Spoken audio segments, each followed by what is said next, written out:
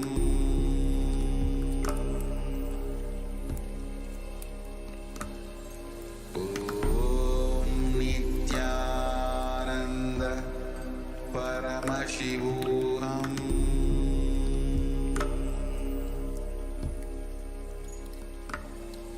Om Nithyananda Paramashivoham.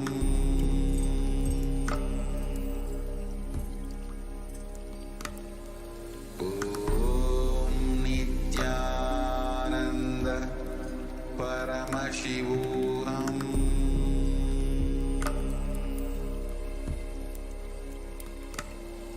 Om Nithyananda Paramashivoham.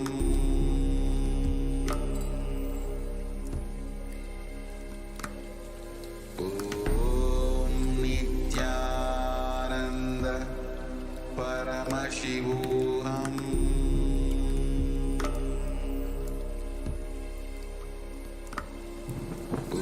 Om Nithyananda Paramashivoham.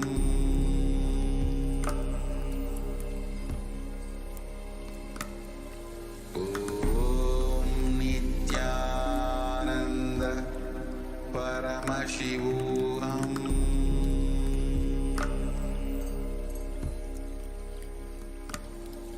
Om Nithyananda Paramashivoham.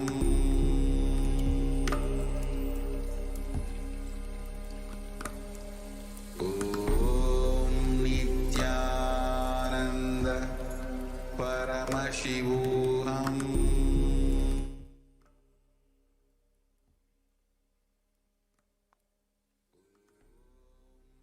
Nithyanandam.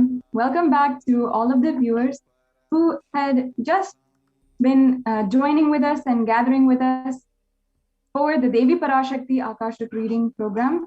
And we are continuing on today's program on Nithyananda TV, Kailasa TV. For all of you viewers, for all of the people who are new, and for all of the people who are Kailasians, our sympathizers, our friends, our family across the world, into further the third and fourth parts and the continued segments of presenting to all of you in a great presenting to all of you the persecution against the Supreme Pontiff of Hinduism and also the women of Kailasa and all of his devotees who are women. I'd like to begin again this segment by telling all of the viewers and once again expressing my sincere, humble, and absolutely deep gratitude to the UN, the ONHCR, in order to actually being recognizing finally the Supreme Pontiff of Hinduism and the persecution that has been ongoing against him for the last decade. And I sincerely, after having witnessed so much and having been victim to so much and having seen the Supreme Pontiff of Hinduism, felt so much of uncontrollable pain for him having to go through so much and sacrifice so much just for all of us. For this, I really wanted to express my gratitude to the UN for finally giving some kind of reprieve. And I'd like to start today's segment for the continued presentation on the persecution by saying that, again, I'm one very blessed being who is able to stand and voice what happened to me and what Swamiji has done for me. I'm able to be alive in front of you today. I'm extremely blessed to be alive, extremely blissful and happy, living the life that I want to in so many different ways, just because of Swamiji, and not only because of his sacrifices, but out of his deep love and compassion, and absolutely unconditional compassion, which so many people cannot even fathom in the world. And ultimately, that becomes a reason why they justify their criminal acts against him, their abuse, and their hatred, because they simply cannot cognize, they simply cannot understand why and how there can be such a being who is so compassionate. Today, I'd like to emphasize to all of the viewers, I'm speaking to you directly, deeply pleading for each and every one of you to listen to my story, because I'm not the only voice. Over the past few days, you might have seen so many different women, children who have come on this show. And I'd like to speak on behalf of them as well and say that we are not the only voices. There's so many voices who are crying in deafening loudness, in deafening volume, and whose pain is just absolutely inconsolable, but they're absolutely neglected and made invisible, dehumanized by society and by anti-Hindu militant terrorist forces. Today, I'd like to tell my story as a way for each and every one of these voices to find a voice.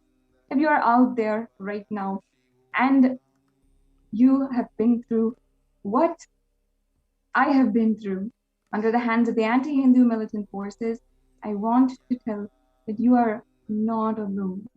You are not the only one going through what you have been through. And the Supreme Pontiff of Hinduism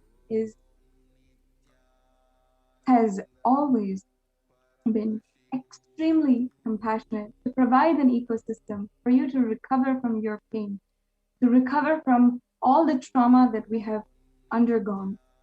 And he has healed me and so many others of trauma, pain, of going through what we have been through, taken the responsibility to make us flower into our utmost peak potential. You are out there and you have been attacked. You have been silenced by the anti-Hindu militant forces. I want to speak to you today and tell you that you are not alone. Please hear my story. Please understand that you are not alone in what you've been through. I have been through the pain, and I would like to tell all of you the truth about what the anti-Hindu militant forces are doing against Kailasa and the Supreme Pontiff of Hinduism. What I'd like to begin telling today is beginning from 2005, my whole family went to meet Swamiji when I was just around 7-8 years old, and I had met Swamiji in a very beautiful cosmic intervention in my life when I was just 7 years old. And at that time, Swamiji initiated me as his disciple and initiated me as a Rudra Kanya. After that, in a whirlwind of beautiful 2 and almost 4 years, a beautiful ecosystem was created in Seattle, Washington, United States. I would like to tell all the viewers that it's really not a joke to take an ecosystem, a Hindu ecosystem, Hindu culture, heritage, tradition, which has almost been entirely lost, from one place and put it in an entirely different place and revive it to its utmost potential and revive it to the best of what it can be and help so many people. Let it help so many people. So the Supreme Pontiff of Hinduism in 2005, beginning in 2003, and in 2000, every single year, twice a year, he would travel city to city.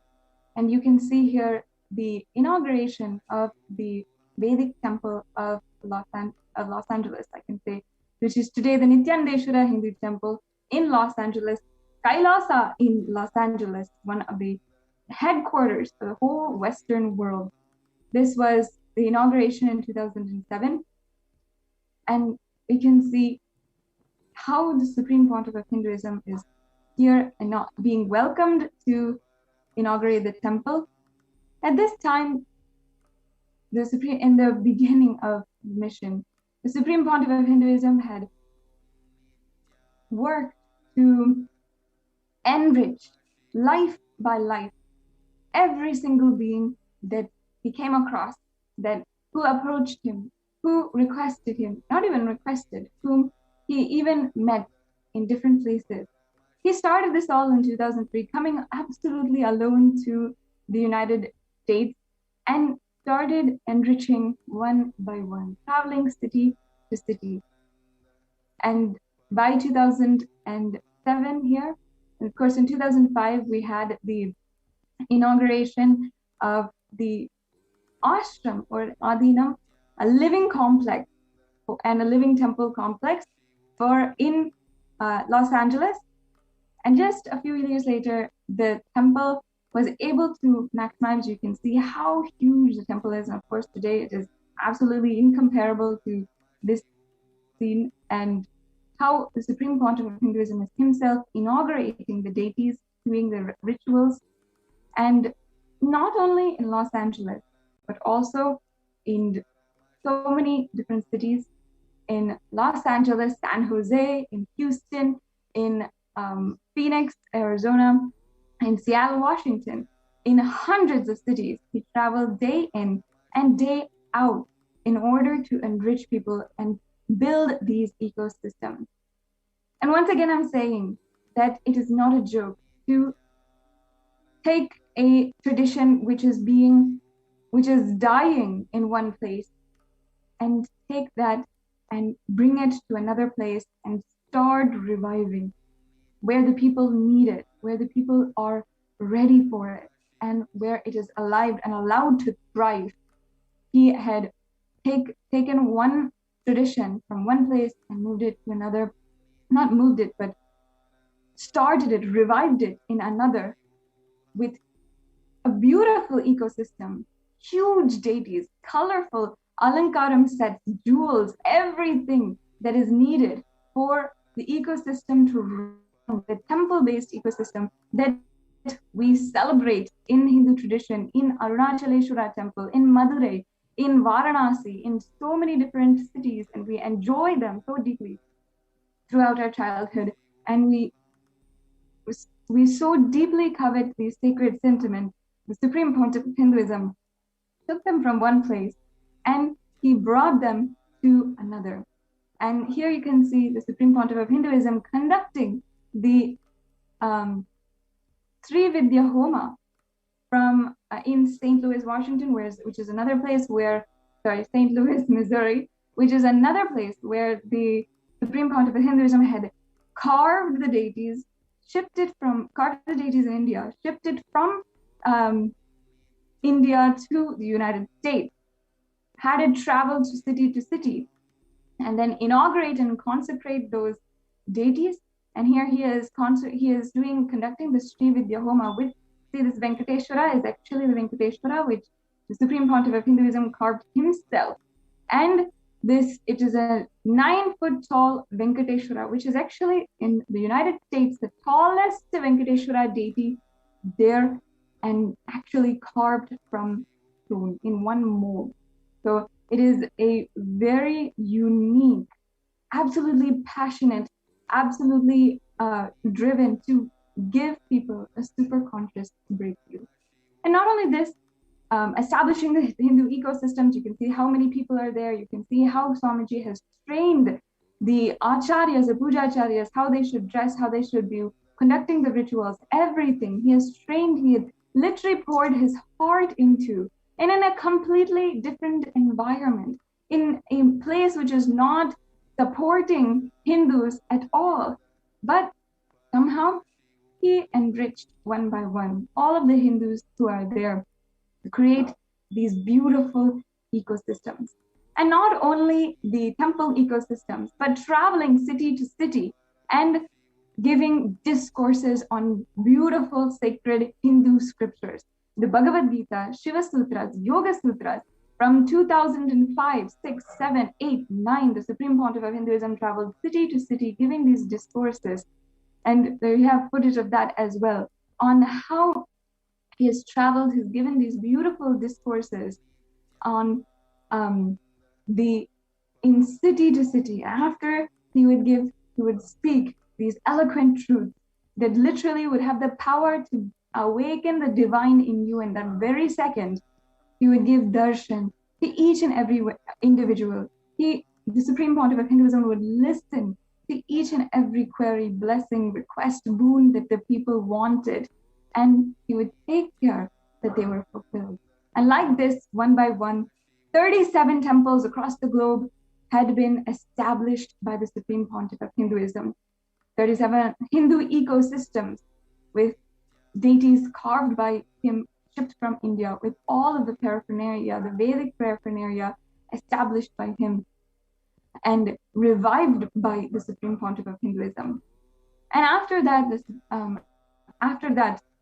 with thousands of centers and so many different places, the satsang centers, the Supreme Pontiff of Hinduism had literally been able to establish beautiful ecosystems. And in one of these ecosystems is where I grew up. I grew up in Seattle, Washington, in the United States, and I was so blessed to have met and had the darshan of the Supreme Pontiff of Hinduism when I was 7 years old, along with my family. My family being from a Hindu background, a Brahmin Hindu background, we immediately were so in love with how the Supreme Pontiff of Hinduism had given so much time, effort, his mission, his determination, his passion to revive the sacred Hindu scriptures and to revive these Hindu ecosystems, revive the Adi Shaivite minority community, Kailasa, across the world. And I have a few pictures that I'd like to share of myself and my family participating and volunteering in the beautiful Kailasa in Seattle, the Supreme Pontiff of Hinduism had revived. I'd like to share a few details about Kailasa in Seattle. Kailasa in Seattle is the Paschima Chidambaram temple, meaning the Western Chidambaram temple. It houses is the sacred shrine for Nataraja, the deity of Nataraja, who was a single mold, beautiful, 10 feet tall, golden Panchaloka deity that was carved and by the Supreme Pontiff of Hinduism and still stands and dances today in Seattle, Washington, in the temple there. And Lord Nataraja, the very ecstatic, beautiful, blissful form of Paramashiva himself, was the first deity that I connected to when I was a child. When I was 10 years old, this temple we as a community, led by the Supreme Pontiff of Hinduism, had worked together to establish and revive this beautiful ecosystem. And my father was then ordained, and my father was then trained by the Supreme Pontiff of Hinduism as the main Pujacharya, or the main priest of the temple. And after that, my mother was also the Annadhata, meaning the in charge, the responsible leader for the food services, the temple prasadams, the offerings, everything related to the kitchen of the temple. And my brother also, out of his own decision, he wanted to go and study in the Nithyananda Gurukul in Adi Kailasa Sarvagya Peetham. So my whole family became so involved in this beautiful ecosystem, and our lives were so enriched by the Supreme Pontiff of Hinduism, this Kailasa which he created. The Supreme Pontiff of Hinduism, through his books, discourses, videos, the revival of the temple rituals, and through the revival of the sacred art, in all of these ways, enriched my life and my childhood so that I, as a child, could just literally surround myself in these beautiful sacred sentiments inside and out and live it, soak in it from a very young age. And at that age itself, the Supreme Pontiff of Hinduism had initiated me into as a Rudrakanya, a temple, a dancer, a leader, a woman leader in the Kailasa ecosystem. These Rudrakanyas are an ancient lineage or an ancient sampradaya, which were filled by women, and all of the Rudrakanyas were temple administrators and protectors and guardians of the sacred Hindu art. So everything which the temple ecosystem and everything that had to do with the art and every single 64 of kalas, all of the art, were under the Rudrakanyas.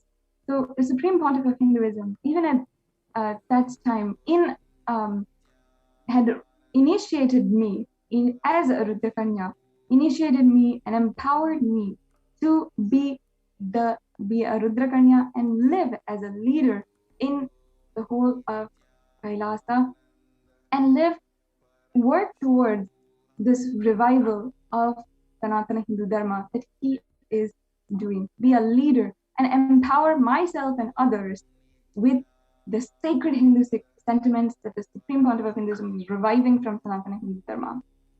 So this was the beautiful childhood that I was surrounded by, I was living inside. Now that I have explained, I hopefully all of you have understood how the Supreme Pontiff of Hinduism had gone city to city, established the whole USA Sangha, a Kailasa in the United States, where so many thousands of people, so many thousands of centers, 37 cities, so many different cities, people, so many thousands of people were literally changing their very lifestyle and starting to live a beautiful lifestyle of Kailasa. And all of this is what had happened in just a few years, just a matter of a few years. At this time, the Supreme Pontiff of Hinduism, also in India, in so many different places, had actively been enriching with so many, in the same way, with so many different people, and also the at least hundreds of thousands of people would flock to his discourses in India. And in India, he was attracting the nationwide attention, and of course, all over the world, the international attention to see and for the revival of Kailasa, which he was working towards.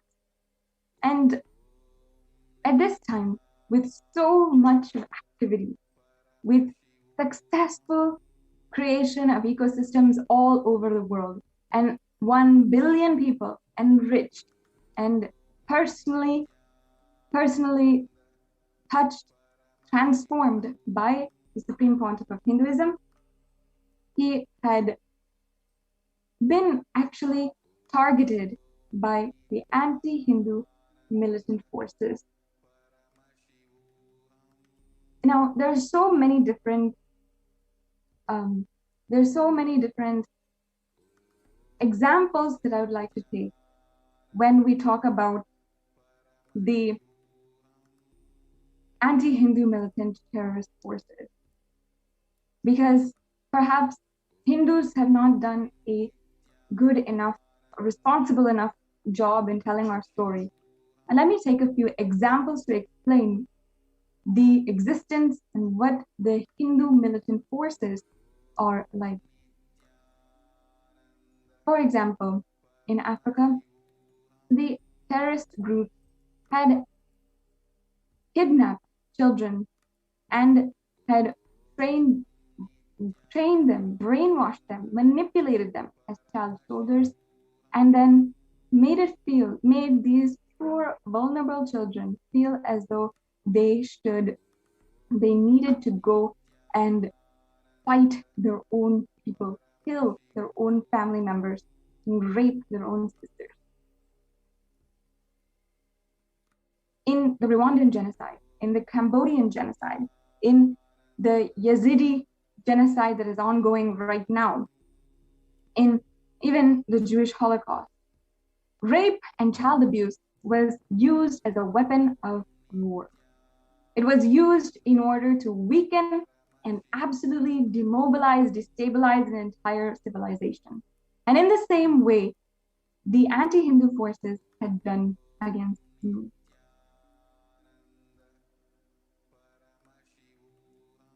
And against Kailasa, against the revival of the Supreme Pontiff, the revival of Kailasa, which the Supreme Pontiff of Hinduism was actively, successfully doing.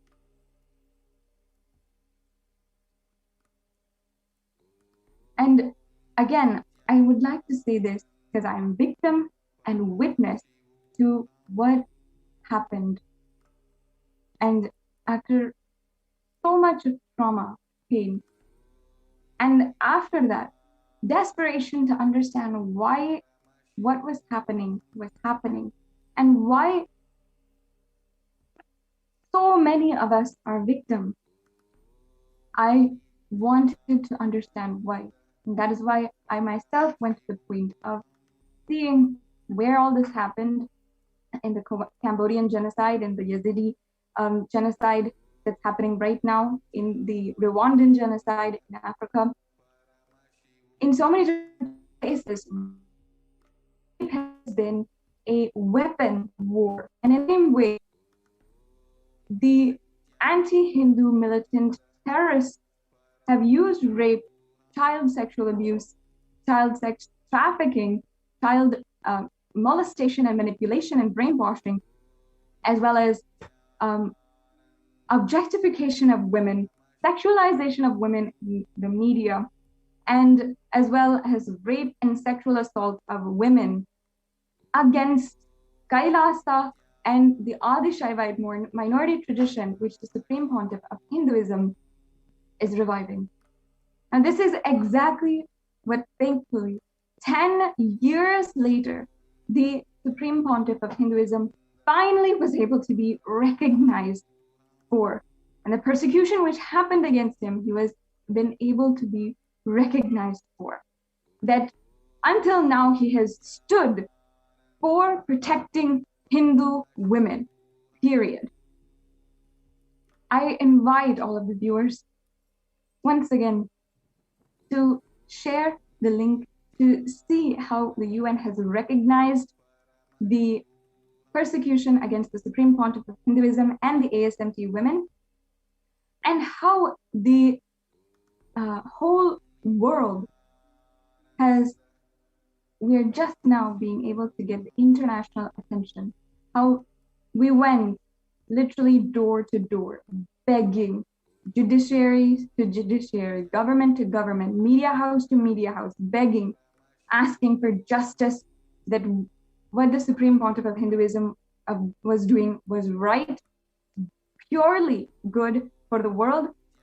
And finally, the United Nations has recognized, and we are getting international attention for the crimes done against the Supreme Pontiff of Hinduism and his disciples, especially his women disciples, and the Balasans, the children who have decided to live their life and dedicate their life to the future of Hinduism.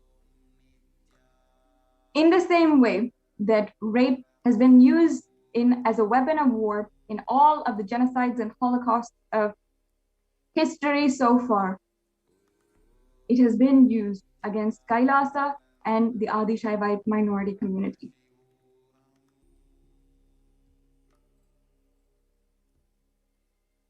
And I'd like to now explain to all of the viewers how that exactly happened and what the anti-Hindu militant forces had done to victimize me and also so many people across the world. Before going forward, just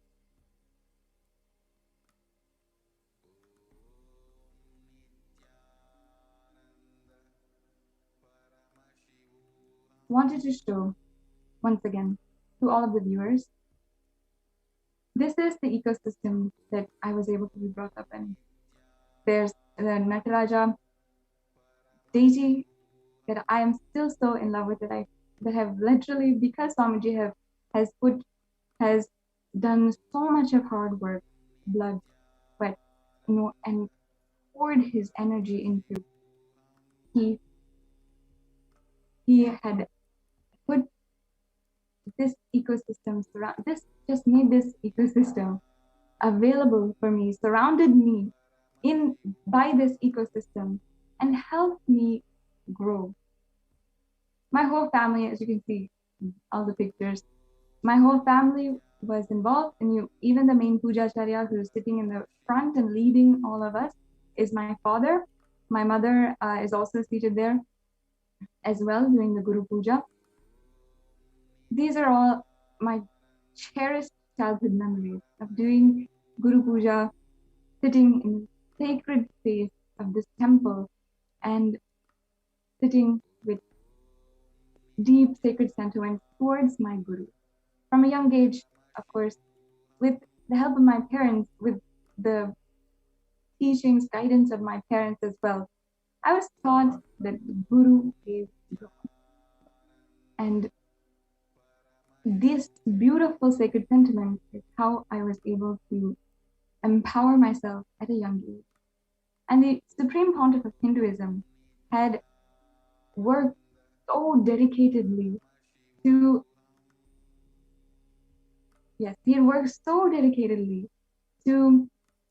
enrich lives one by one. Now you're seeing the photos.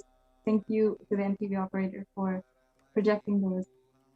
Now you're seeing the photos of the Supreme Pontiff of Hinduism. Here he is with the Francois, the St. Louis governor. So he was the governor of St. Louis, and he was in this, the governor of St. Louis had awarded the Supreme Pontiff of Hinduism a certificate of recognition. And like this, across the United States, in so many different cities, the Supreme Pontiff of Hinduism was awarded, recognized, and even the scientific community, which you can see here, are recognizing, inviting him to be able to further their scientific experiments and their scientific discoveries. And here you can see the congregation of leaders. Actually, this is a Kumbh Mela held in the United States. And the Supreme Pontiff of Hinduism is the only leader who has revived the Kumbh Mela in the United States. And year by year, himself conducting the Kumbh Mela with all of the sacred rituals and all of the dedication to revive the celebratory sacred sentiments of the Kumbh Mela. And he revived this culture in Los Angeles, in Ohio, in St. Louis, in so many different cities, as you can see here. In this video, which is also available on YouTube, which you can go and see, the Supreme Pontiff of Hinduism had invited all of the a congregation of Hindu leaders to come and be seated and be invited to a platform where they could discuss revival of Kailasa in the United States. And as you can see here, a huge list of recognition of different certificates that were all from extremely notable, esteemed leaders of the United States government, even the California state legislation, the Supreme Court of California, the Senate, all have, as you can see here, even yes, even the Senate of California, the California state legislation, the different cities in California, including Artesia, have been given the keys to the city. All the keys to the city were gifted and presented to the Supreme Pontiff of Hinduism in appreciation of the amount of work that he did. Not only that, not only in the US, but also in Canada, for the work that the Supreme Pontiff of Hinduism did in 2016, the Premier of Canada had recognized and given a letter of recognition for the amount of work that had gone into the Annadan, serving hundreds of thousands of people every single day, free food, free medical camps, free healing services, everything, absolutely free of cost. And here you can see all of the different recognitions by extremely notable people. The California state legislation, the Assembly of California, the County of Los Angeles, all of these people recognized the work the Supreme Pontiff of Hinduism did. So as you can see here, the Premier of British Columbia had given the keys to the city to the Supreme Pontiff of Hinduism on a tour. And during one of the Supreme Pontiff of Hinduism's tour, the Premier of British Columbia had been an honored guest in the tour, and then presented the keys of the city to the Supreme Pontiff of Hinduism. So like this, more than 40 awards, recognition, is what the Supreme Pontiff of Hinduism had worked and earned through his hard work, dedication, absolute, unconditional love for the whole of humanity. And it was this that the anti-Hindu militant forces and terrorists had simply destroyed and had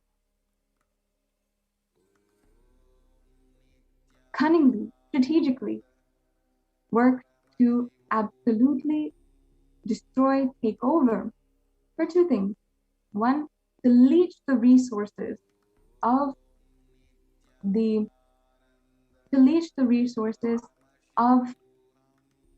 the whole Sangha that the Supreme Pontiff of Hinduism worked so hard for, and to leech those resources and use it for their own criminal activities, and also for the Supreme Pontiff of Hinduism to ultimately not be able to stop his mission, to eliminate him entirely, arrest, or to assassinate him and dispose of him completely.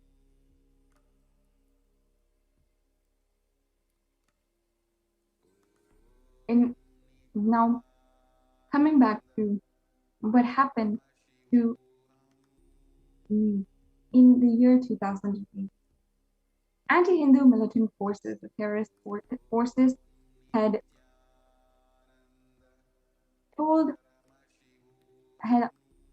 targeted me in order to use me as a pawn in their conspiracy against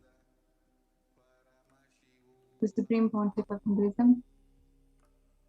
And in the next few minutes, I'd like to share with each and every one of you about how this happened. I'd like for each and every one of you to, if you can, comment down below.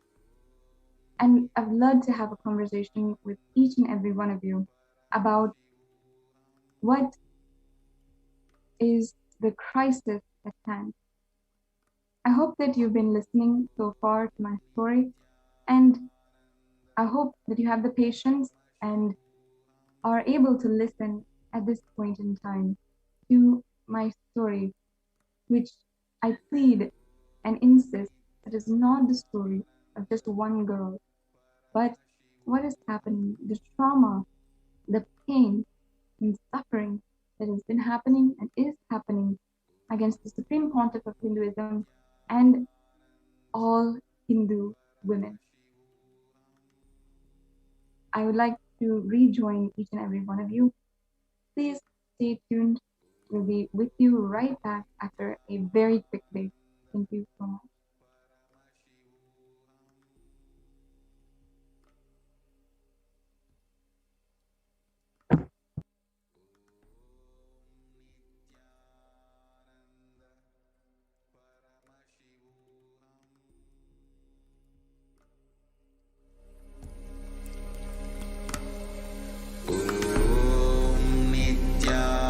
Nithyananda Paramashivoham.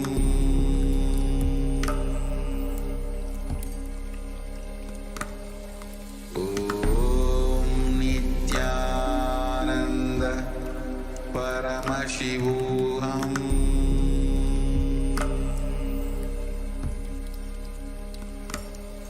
Om Nithyananda Paramashivoham.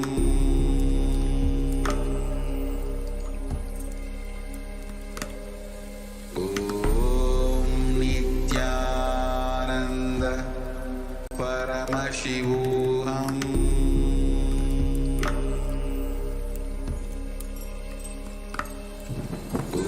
Om Nithyananda Paramashivoham.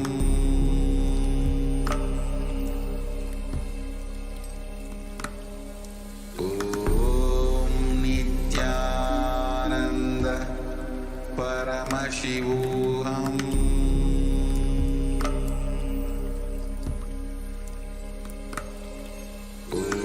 Om Nithyananda Paramashivoham.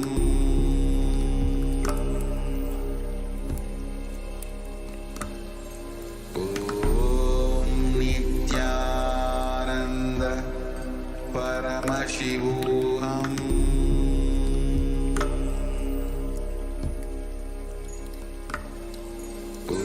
Om Nithyananda Paramashivoham.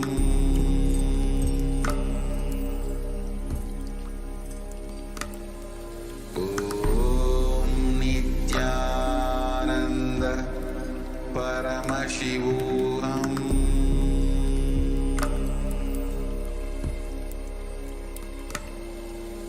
Om Nithyananda Paramashivoham.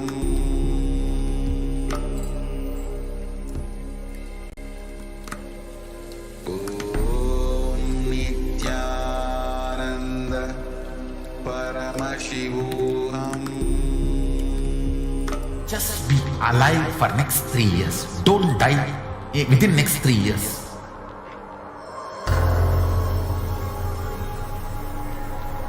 Just don't die within next 3 years. Be alive. Somehow be alive. I'm working sincerely. I will reach you somehow. Somehow I will reach you. It's my commitment to humanity.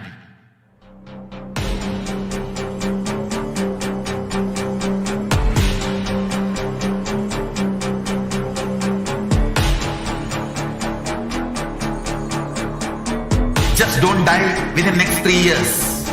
I will reach you wherever you are, whichever corner of the world you may be. You manifesting the space, state, powers, being Paramashivoham. It is possible, and it is possible for you.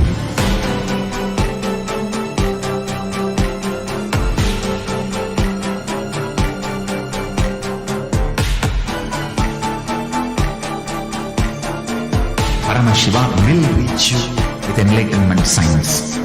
I know he is going to do the job.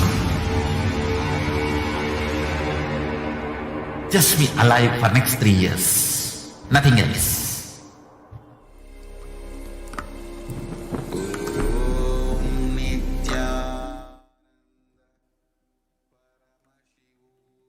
Nithyanandam, welcome back to all of the viewers.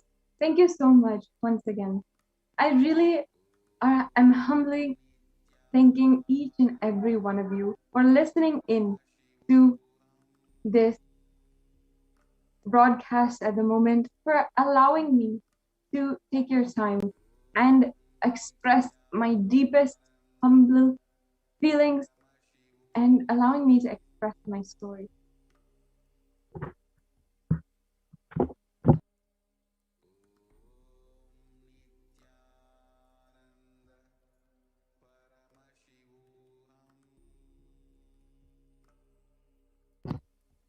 Yes.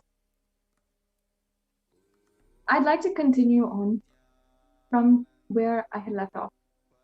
I had been a 11, 12-year-old in this beautiful ecosystem that the Supreme Pontiff of Hinduism had created for me and so many hundreds of people to be enriched in their life and to empower themselves with a pure consciousness and empower themselves to make superconscious breakthrough happen in their life.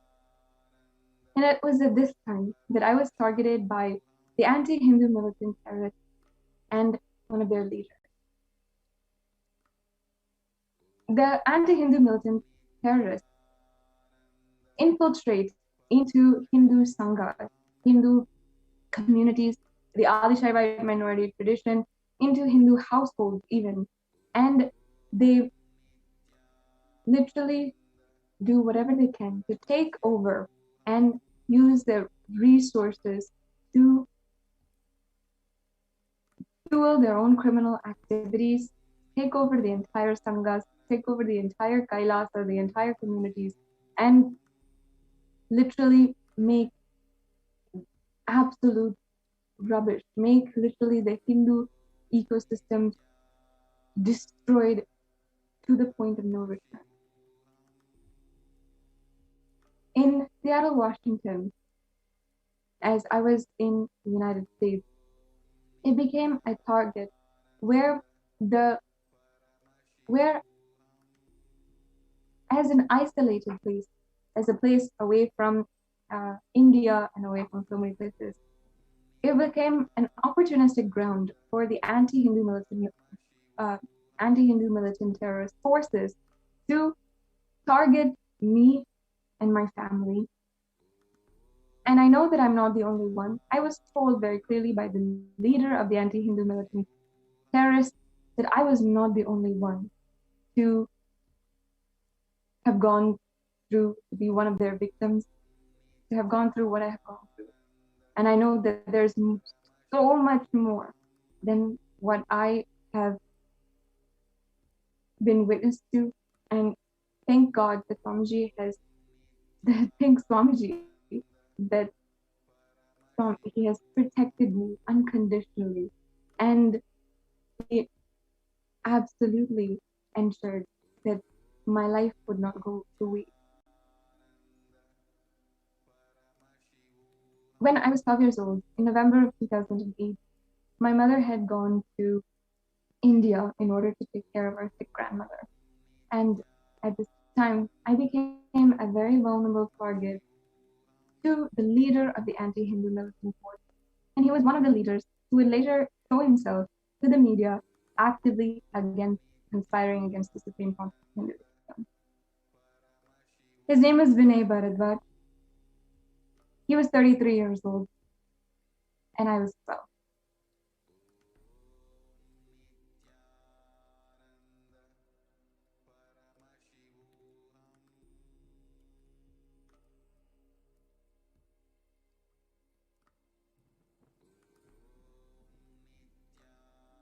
To show you how much dedication, how impressive is the building of the Kailasa in the United States. In the next segment, I'd like to show you how the anti-Hindu militant forces used to rape against women and children in order to entirely destroy that and destroy the effort to revive revive Kailasa and revive the Sanatana Hindu Dharma, revive Hinduism. When I was 12 years old at that time, Vinay, the leader of the anti-Hindu militant forces, had started to pay special attention to me. He started to, I can say, he started to pay special attention to me. And in the whole temple, I was the one who was the daughter of the priest. I was the one who was the daughter of the Annadata. And my parents, being extremely humble, sincere, kind, friendly, devotional, had accepted Vinay as their friend and trusted him, as we all do in our community. We are a trusting, loving community, and there's absolutely nothing wrong with that. When I began to be manipulated and targeted by the leader of the anti-Hindu forces, the anti-Hindu terrorist, Vinay, I myself absolutely silenced by his words, by his actions, and by the power that he exerted over me and everyone else. Vinay Bharadwaj had been conspiring since that time. The moment he set his eyes on me, to use me in a pawn against the Supreme, as a pawn against the Supreme Pontiff of Hinduism. I would like to tell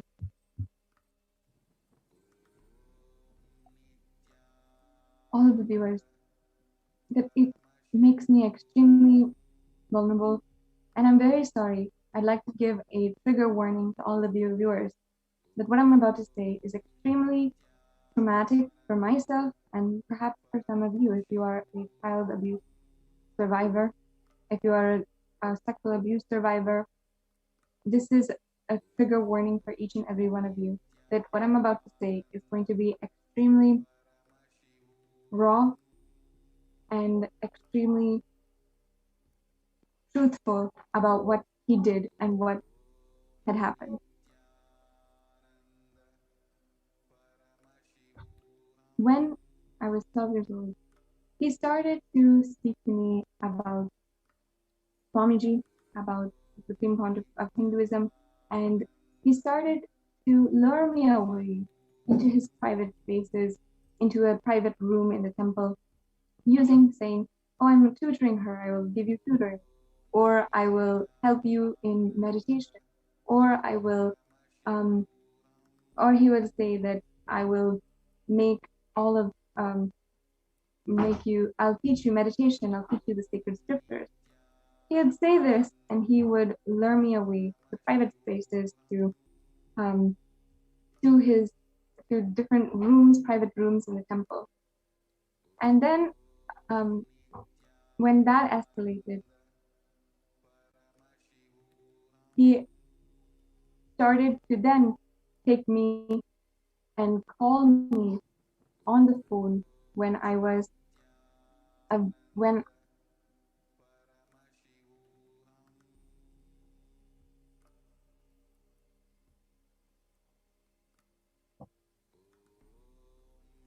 I'm sorry, it is very difficult for me to express this in words.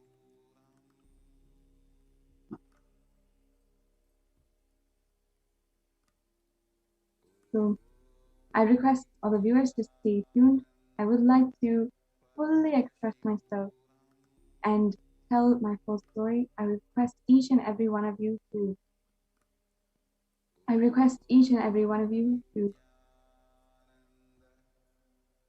stay tuned, and please, if you could, give your time to listen to my story. Thank you so much. We'll be right back with you after a short break.